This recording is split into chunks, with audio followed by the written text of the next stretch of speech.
C'est une nouvelle année et nous rendons grâce à l'Éternel qui, dans sa grâce et sa fidélité, a bien voulu nous accorder l'opportunité de commencer cette nouvelle année. Et oui, et chaque année qui commence pour nous est une nouvelle opportunité de voir la main de l'Éternel agir en notre faveur. Et nous prions que Dieu vous conduise tout au long de cette année. On dira comme tout le monde, bonne année. Bienvenue à cette édition de votre programme Oasis. Et oui, c'est une année qui commence, mais comment la vivre de manière épanouie? C'est un petit peu l'objet de notre réflexion de ce jour. Et pour en parler, nous accueillons en cette nouvelle année le pasteur Michel. Salut à vous, pasteur. Salut, pasteur Eric. Bonne année, pasteur Eric. Bonne année à nos téléspectateurs et internautes. Que Dieu vous bénisse au-delà de vos attentes en cette nouvelle année qu'il vous offre de vivre. Qu'il vous donne de vivre et surtout de vous épanouir. Et vous avez compris, nous allons parler justement de comment vivre une année épanouie. Pasteur Michel, lorsqu'on commence une année, certains la commencent avec beaucoup de stress, avec beaucoup d'appréhension, mais il est possible de vivre une année épanouie. Il est possible de vivre une année épanouie et c'est la raison pour laquelle nous retrouvons sur ce plateau en ce jour. Ce que je voudrais dire d'entrée de jeu, c'est que ce qui détermine la qualité de l'année que nous allons vivre, c'est l'état de notre homme intérieur. Et c'est de ça qu'il s'agira tout au long de cette émission. Justement, parler de notre état intérieur afin d'affecter le déroulement de notre année, afin justement que cette année soit une année épanouie. Et pour cela, il est important, vous l'avez dit, de prendre tout au long de l'année la mesure de notre homme intérieur et de travailler à le fortifier. L'apôtre Paul priait pour les chrétiens d'Éphèse dans Éphésiens chapitre 3, versets 14 à 16. Et il disait, à cause de cela, je fléchis les genoux devant le Père, duquel tire son nom toutes les familles dans les cieux et sur la terre, afin qu'il vous donne, selon la richesse de sa gloire, d'être puissamment fortifié par son esprit dans l'homme intérieur. L'apôtre Paul, en priant pour les chrétiens, il était conscient de ce dont ils ont le plus besoin, c'est d'être fortifiés dans leur homme intérieur, parce qu'il n'y a rien qui soit impossible de réaliser par quelqu'un qui est fort intérieurement. Tout est possible à celui qui croit.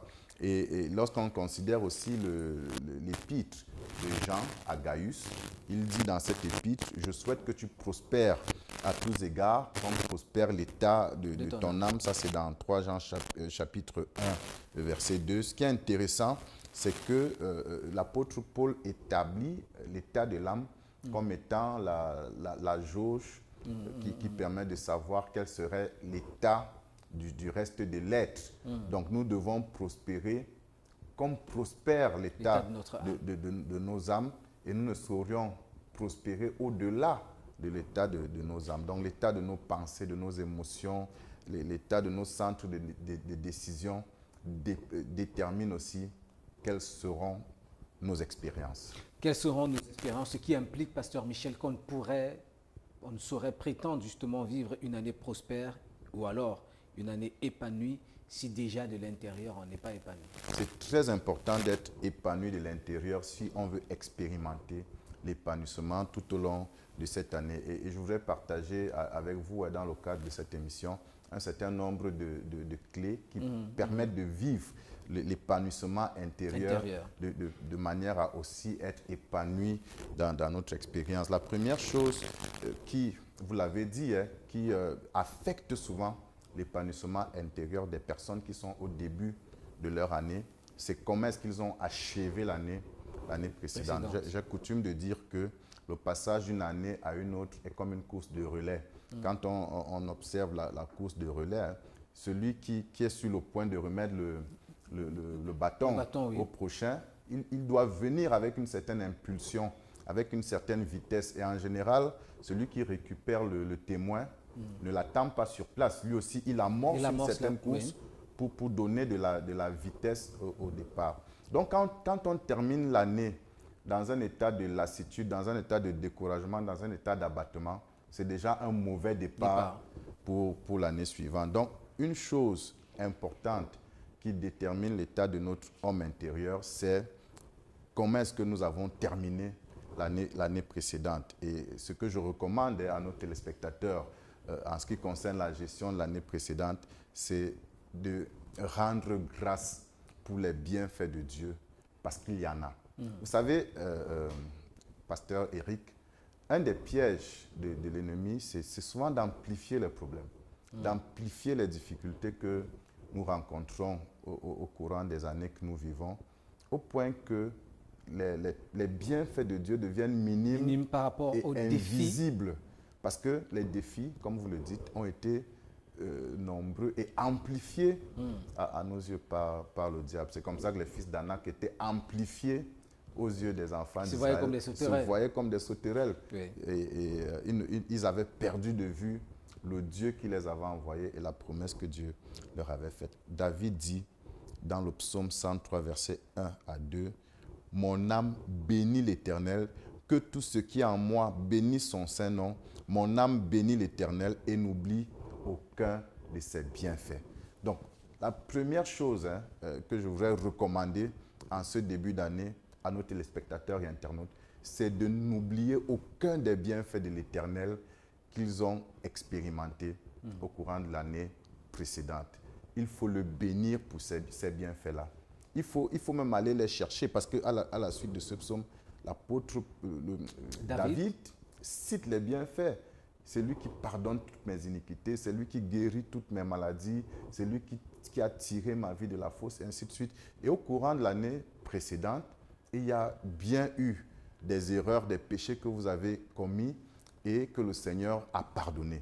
Il y a eu des maladies que vous avez expérimentées et dont vous avez été guéris. Vous êtes passé par des dangers de mort et vous avez été sauvés. C'est des petits trucs qu'on a tendance à négliger pour s'attarder sur ce qu'on aurait souhaité obtenir voir, oui, et qu'on n'a pas obtenu. Non, il ne faut pas négliger toute cette petite chose à nos yeux-là que l'Éternel a faite. Il ne faut oublier aucune de cette petite chose-là. Vous avez passé un examen, si vous êtes un élève, un étudiant, dites merci au Seigneur pour cet examen-là. Vous vous êtes marié, ne négligez pas cette bénédiction. Vous avez eu un enfant, ne négligez pas cette bénédiction. N'oubliez aucun des bienfaits. On va dire que vous êtes vivant. Vous êtes vivant, vous avez le souffle de vie. Ouais. Il y a plusieurs de votre génération qui n'ont pas eu la grâce de traverser cette année. Donc on dit, premier élément, d'abord, rendre grâce à Dieu pour l'année précédente et pour tout ce que Dieu a accompli, en fait, reconnaître ses bienfaits. Effectivement. Et la deuxième chose que je vais recommander aussi, c'est de faire le choix de la joie. Pendant qu'on entre dans cette nouvelle année, il faut choisir d'être joyeux. Et je voudrais dire que la joie, ce n'est pas qu'un sentiment qui s'impose à nous. La joie, c'est un choix que l'on fait. C'est pour ça que la Bible dit dans Philippiens 4, « Réjouissez-vous toujours dans le Seigneur ». Je le répète, réjouissez-vous. Si c'est quelque chose que nous subissions de façon involontaire, Dieu ne nous l'aurait pas donné comme instruction. Ouais. Une instruction, ça signifie qu'elle requiert de l'obéissance et l'obéissance requiert aussi l'engagement de notre volonté. Donc la joie, c'est un choix de notre volonté. Ce n'est pas une émotion que nous subissons. Et dans Philippiens chapitre 3, verset 1, il dit « Au reste, mes frères, réjouissez-vous dans le Seigneur. Je ne me lasse point de vous écrire les mêmes choses. Et pour vous, cela est salutaire. » Donc l'apôtre Paul, dans ses épîtres, n'a cessé de répéter aux frères la nécessité de se réjouir. Et il dit c'est salutaire. Et je voudrais dire à nos téléspectateurs et internautes, c'est salutaire de faire le choix de la joie. En particulier, en ce début d'année, il est important de décider que quelles que soient mes circonstances, je me réjouirai. C'est une telle décision que Ésaïe avait prise à une période où Israël passait par des moments difficiles. Il aurait pu se lamenter à cause des circonstances qu'il traversait. Mais il a fait le choix de la joie. Dans Ésaïe 6, 61, verset 10, il dit « Je me réjouirai en l'Éternel, mon âme sera ravie d'allégresse. » C'est un choix. Et je veux terminer rapidement ce point en disant que c'est un choix important parce que la Bible est formelle là-dessus. Un cœur joyeux rend le visage serein. Mais un esprit, mais quand le cœur est triste, l'esprit est abattu. L'esprit est abattu. Ça, c'est Proverbe 15. Et un esprit abattu ne nous permet pas de nous épanouir. Exactement. Pourquoi? Quand on lit ce passage dans la version New International Version en anglais, il dit un esprit abattu écrase l'esprit. Un cœur abattu écrase l'esprit. Or, nous savons que l'esprit, c'est le lieu où nous communiquons avec le Saint-Esprit. C'est le lieu, c'est l'environnement où le Seigneur nous parle à travers la conscience, à travers l'intuition, à travers la communion. Donc, quand nous sommes tristes, la Bible dit que notre esprit est écrasé. Donc, nous devenons comme un poste radio qui ne fonctionne pas. Radio Bonne Nouvelle peut émettre, avoir des émetteurs. Voilà, mais sans avoir d'impact. Sans avoir d'impact parce que le récepteur est défectueux. Ouais. Et c'est ce qui se passe lorsqu'on a un esprit abattu. On ne peut pas recevoir de Dieu ses orientations pour la nouvelle année. On ne peut même pas recevoir de Dieu ce qu'il pense de nous parce que nous sommes abattus. La joie dispose l'esprit à communier avec Dieu, à recevoir de Dieu sa pensée. Alors faites le choix tout au long de cette année justement de marcher dans la joie. Il y aura certainement des circonstances difficiles et des réalités, des défis, mais choisissez de ne pas vous laisser écraser. Tout le monde en a. Moi, au courant de l'année précédente, j'ai eu des circonstances difficiles, extrêmement douloureuses, mais j'ai fait le choix de la joie. Je voudrais encourager encore tous les téléspectateurs et internautes à faire le choix de la joie en cette année pour vivre une année épanouie. Pour vivre une année épanouie. Troisième point? Alors, le troisième point, c'est aussi d'avoir la capacité de se détacher de l'année précédente. Donc, ça paraît un peu paradoxal. Et il faut dire que là, ce n'est pas toujours évident, pasteur Michel. Ce n'est pas toujours évident, mais c'est nécessaire. Oui. Il est important de se détacher des succès de l'année précédente parce que la tendance naturelle de l'homme, c'est de s'endormir sur les lauriers. Après qu'on ait accompli un achievement, une réalisation majeure, on a tendance à se satisfaire et à s'endormir. Donc, il est important, si on veut réaliser des choses plus grandes, de savoir se détacher de ce qu'on a réalisé l'année précédente et d'aspirer à quelque chose de plus grand. Savoir se dire non, ce que j'ai réalisé, c'est bien, mais il y a des choses plus importantes à réaliser. Il faut aussi savoir se détacher des échecs, de l'année précédente parce que les échecs ont tendance à nous complexer, ont tendance à créer de l'incertitude, de la peur et à nous empêcher d'oser. Alors que pour réaliser ce que Dieu voudrait que nous réalisions au courant de la nouvelle année, il faut une dose de courage, il faut une dose de foi, il faut être capable d'oser. Et les échecs s'opposent à ça, la conscience des échecs. Donc il faut savoir se détacher des échecs de l'année précédente. Il faut aussi savoir se détacher des frustrations. Il y a probablement au courant de l'année précédente des personnes, chers téléspectateurs, qui vous ont frustrés, qui vous ont blessés, qui vous ont trahi, des personnes que vous attendiez et qui n'ont pas été là où vous les attendiez. Il faut savoir vous détacher de ces frustrations, de ces amertumes, de ces blessures.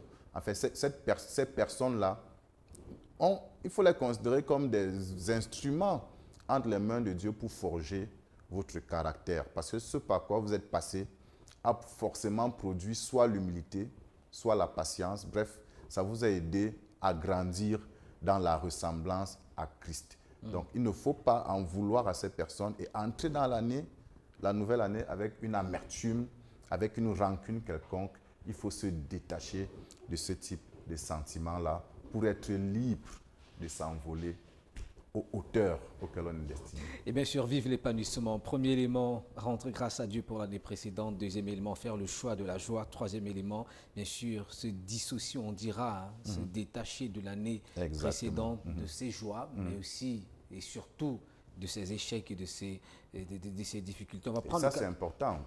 C'est important parce que chaque année, Dieu a un vin nouveau à verser dans le vase de notre vie, une onction nouvelle, une histoire nouvelle. Chaque année, c'est comme une page vierge d'un cahier dans lequel Dieu voudrait que nous écrivions une histoire nouvelle. Il y a des leçons à tirer du passé.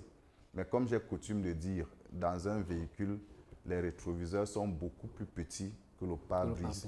Parce qu'on ne conduit pas en regardant en arrière, on conduit en regardant vers l'avant. C'est pour ça que Paul dit, il se détourne de ce qui est en arrière, il se tourne vers ce qui est en avant. C'est important, hein, cette image avec le rétroviseur et le pare-brise, l'un de nous comprendre en fait, ce qui est important, c'est plutôt devant. Exactement. Alors, on va prendre rapidement le quatrième point, pasteur Michel, avant de retrouver Ténéla en musique.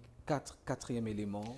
Alors, le quatrième élément, et c'est un élément très, très important, c'est qu'il faut s'attacher à la parole de Dieu. Oui. La Bible dit dans 1 Pierre, cette parole de Dieu à laquelle il faut s'attacher, dans 1 Pierre chapitre 2, verset 2, « Désirez comme des enfants nouveau-nés le lait spirituel et pur, afin que par lui, vous croissiez pour le salut. » Et quand on lit ce même passage dans la version King James en anglais, il dit de désirer de façon sincère le lait de la parole. Donc le lait spirituel, là, ce n'est rien d'autre que la parole de Dieu. Et il dit de la désirer. Et si on assimile la parole de Dieu au lait spirituel, on sait quel est le rôle du lait pour la croissance de l'enfant.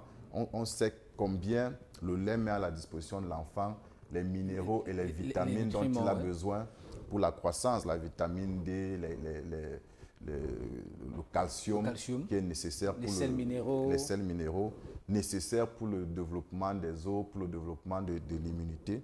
Et on sait aussi qu'un squelette affaibli, c'est quelqu'un qui ne sait se tenir debout. Donc quiconque voudrait se tenir debout face aux circonstances auxquelles il sera confronté, parce qu'il y aura des circonstances difficiles au courant de l'année 2023. C'est une promesse de Jésus, vous aurez des tribulations dans le monde. Heureusement, il nous dit prenez courage. Prenez courage. Pour pouvoir tenir ferme face à ces circonstances, il faut être capable d'être debout, d'avoir un squelette solide. Et pour avoir ce squelette solide-là, il faut s'attacher au lait spirituel et puis qu'à la parole de Dieu. Oui. Une autre chose qu'il faut dire, c'est que la parole de Dieu met à l'abri de la confusion.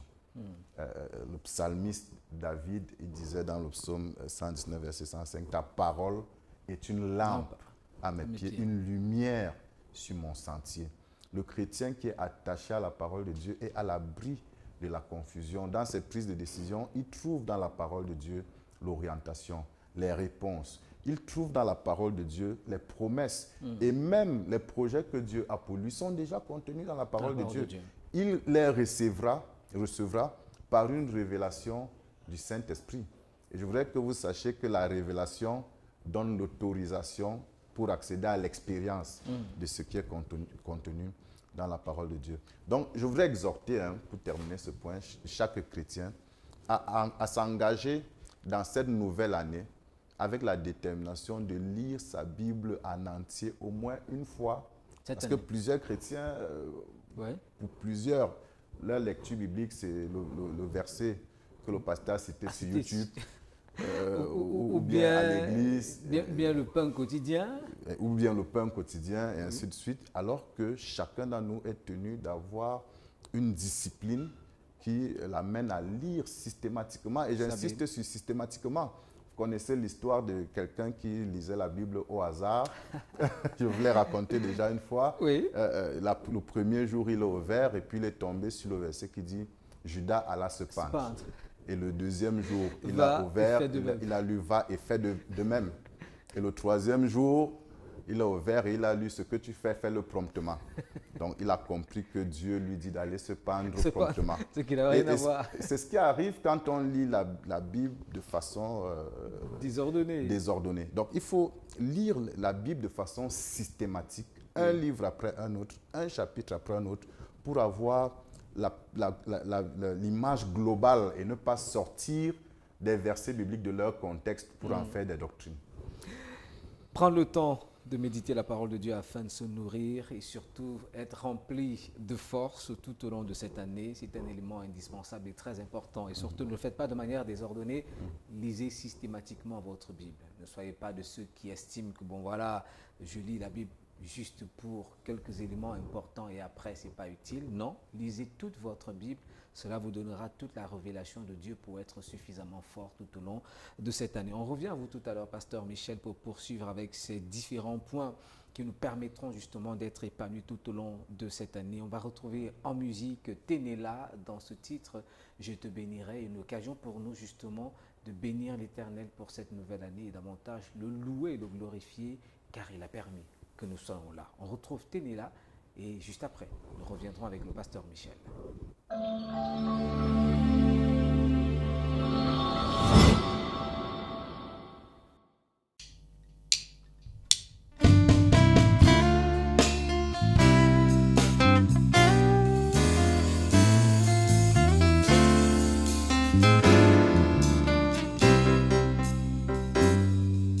je crois en toi, fidèle sauveur, ô amour, tu es parfait.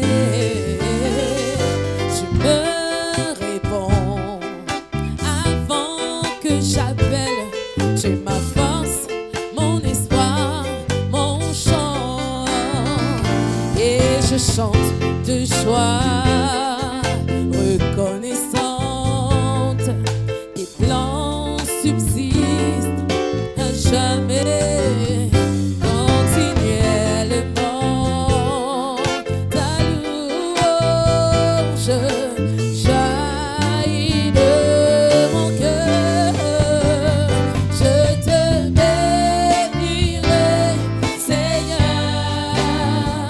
je te bénirai, Seigneur, quand mon âme crie vers toi, mon Dieu, je te bénirai, Seigneur, je t'élèverai,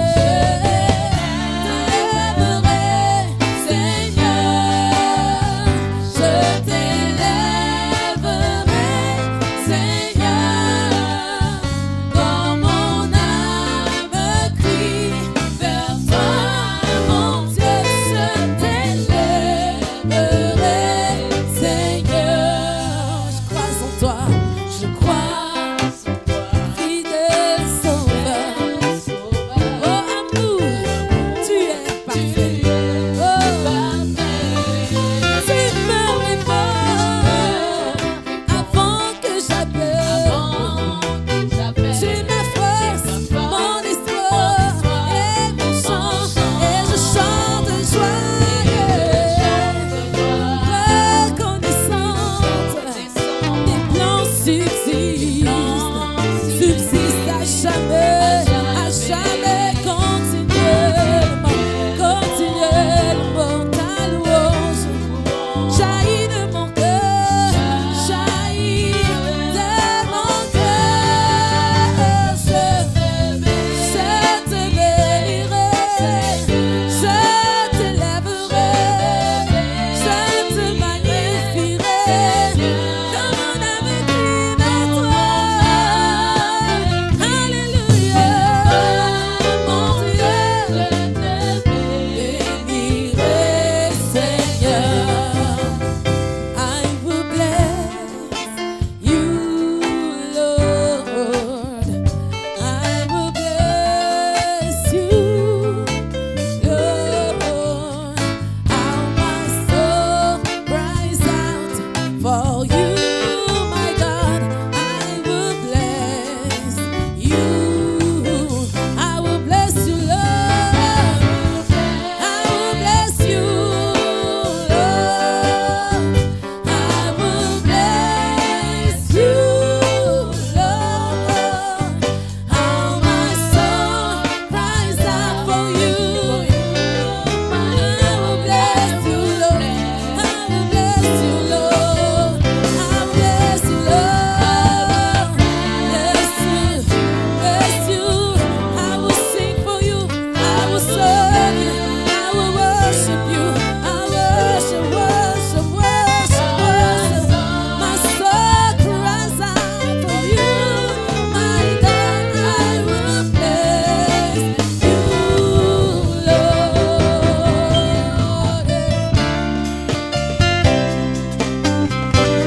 Est-ce que tu peux commencer à adorer ton Dieu? Élève-le, élève-le, élève-le. Le Seigneur est présent. Alléluia. Alléluia.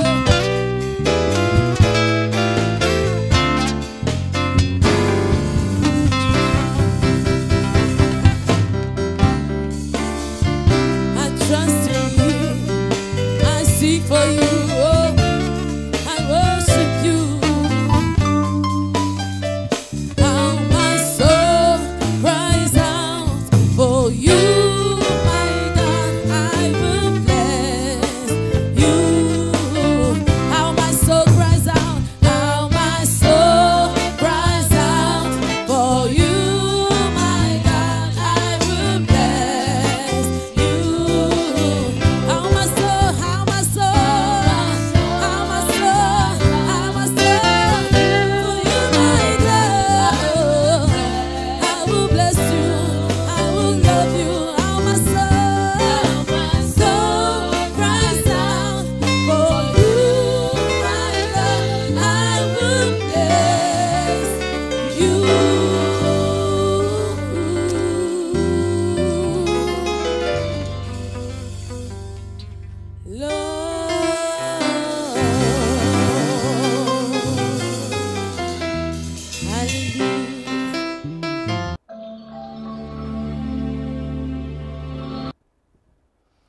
Vivre une année épanouie, c'est possible. Et pour cela, nous vous donnons quelques éléments qui vont vous aider, qui vous permettront de bâtir votre homme intérieur. Pasteur Michel, nous allons poursuivre et nous disons merci à Ténéla pour ce titre qui nous amène davantage à célébrer l'Éternel. Alors, on a parlé de la nécessité de s'attarder sur la parole de Dieu et surtout de choisir de se réjouir, de ne pas se laisser affecté par les événements du passé. On poursuit. Quel autre point? Alors, l'autre point important pour fortifier son homme intérieur, c'est de s'entourer de bonnes personnes. Ce qu'il faut dire, Pasteur Eric, c'est qu'il y a des personnes, soit dans nos familles, soit même à l'église, qui sont comme ointes pour nous décourager, pour nous affaiblir. Des personnes qui sont en permanence en train de ramener nos pensées sur nos échecs, sur nos faiblesses, sur nos défauts. Des personnes qui contribuent à bâtir en nous des complexes d'infériorité et qui nous empêchent d'oser. Quand on lit l'exemple de David qui allait confronter Goliath. On voit ce genre d'expérience-là. Avec ses frères. Lui cherchait des gens qui vont le motiver. Qu'est-ce que le roi va faire à celui qui va tuer cet homme? On lui disait, il sera gendre du roi. Et ces paroles le motivaient et le poussaient à aller au combat. Mais son frère aîné, lui, il était plutôt de ceux qui le décourageaient et qui démobilisaient son homme intérieur. Il lui dit, je connais ta malice, je connais ton orgueil. Donc, ce que Dieu considérait comme la foi, son frère l'appelait orgueil. Orgueil, comme de l'arrogance. Comme de l'arrogance. Et on lit l'histoire dans 1 Samuel chapitre 17, versets 28 à 30. Ce qui est intéressant, c'est que David lui a répondu, qu'ai-je donc fait? Ne puis-je pas parler ainsi? Il se détourna de lui pour s'adresser à d'autres et fit les mêmes questions. Donc, il s'est détourné de ceux qui sont de nature à démobiliser son homme intérieur pour se tourner vers les personnes qui pouvaient le motiver, l'encourager. Je ne suis pas en train d'encourager nos téléspectateurs à mépriser la correction, à mépriser la réprimande, à mépriser l'autorité. Il faut avoir le discernement pour savoir quand Dieu parle à travers quelqu'un pour nous. Mais même, Pasteur Michel, il y a des personnes qui peuvent nous reprendre en nous motivant, en nous encourageant. Oui. Effectivement, parce que quand le Saint-Esprit convainc, il ne décourage pas, il n'abat pas. Il convainc en consolant, en fortifiant.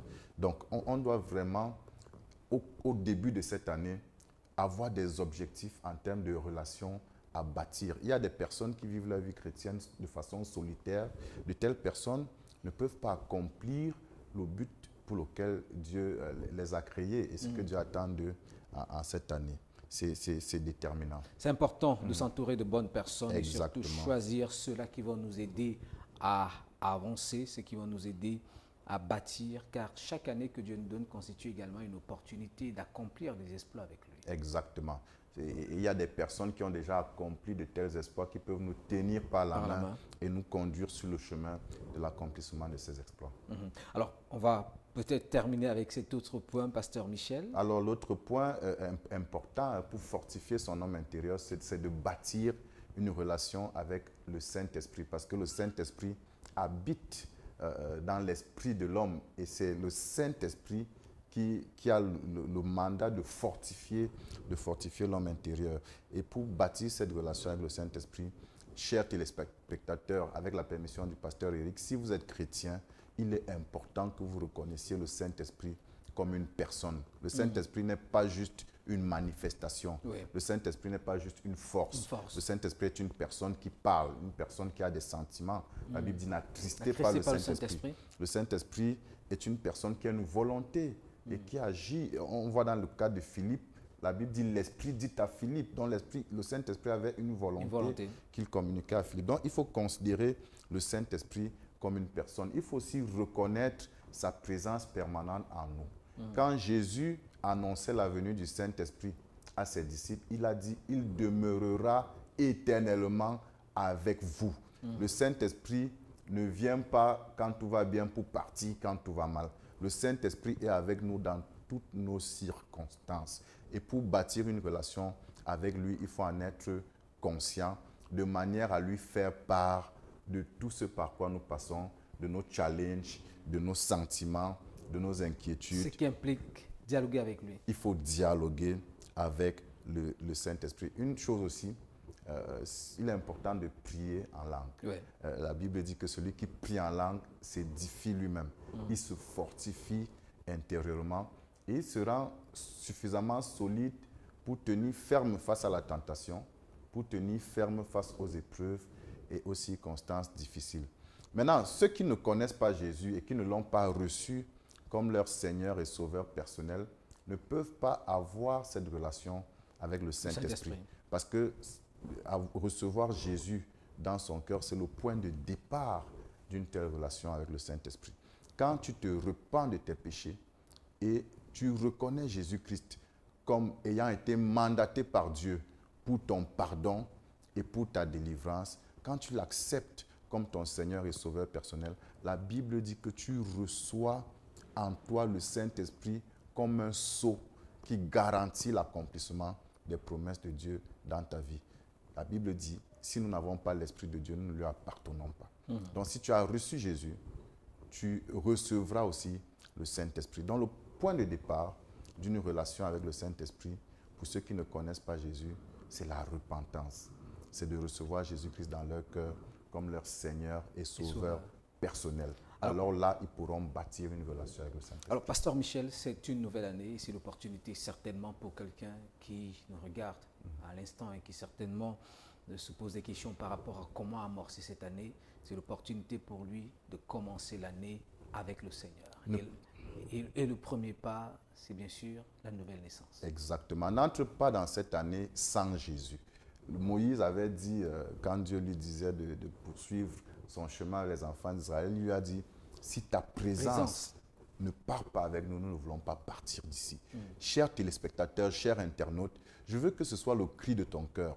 Seigneur, ne me laisse pas entrer dans cette année sans ta présence dans ma vie. Et Jésus-Christ est fidèle pour répondre à un tel cri, lui qui se tient à la porte et qu'il frappe. Si c'est le cri de ton cœur et si tu veux l'inviter à venir dans ta vie et à marcher avec toi tout au long de cette année, je t'invite à répéter cette prière de foi et de repentance après moi. Seigneur Jésus-Christ, je reconnais que je suis un pécheur. J'ai péché contre toi par mes pensées, par mes paroles et par mes actes. Je viens à toi pour que tu me pardonnes. Je me détourne de mes péchés et je fais le choix de suivre tes voies. Viens entrer dans mon cœur pour y établir ta demeure.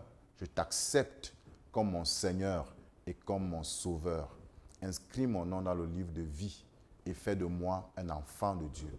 C'est en ton nom que j'ai prié. Amen. Amen. Nous disons bienvenue dans la maison du Seigneur et que le Seigneur tout au long de cette année vous accorde la grâce de marcher avec lui. Si vous avez des questions, des préoccupations, vous pouvez entrer en contact avec nous via nos différentes plateformes et nous serons très heureux de vous apporter des réponses. Pasteur Michel, nous vous disons merci pour tous ces conseils. C'est un plaisir de servir. Et qui seront, je crois, très utiles à nos téléspectateurs et internautes tout au long de cette année. Vous pouvez vivre une année épanouie, c'est possible. Vous avez écouté tous ces conseils, mettez-les tout simplement en pratique et vous verrez Dieu vous conduire pas à pas vers l'épanouissement tout au long de cette année. On se dit à bientôt, que le Seigneur vous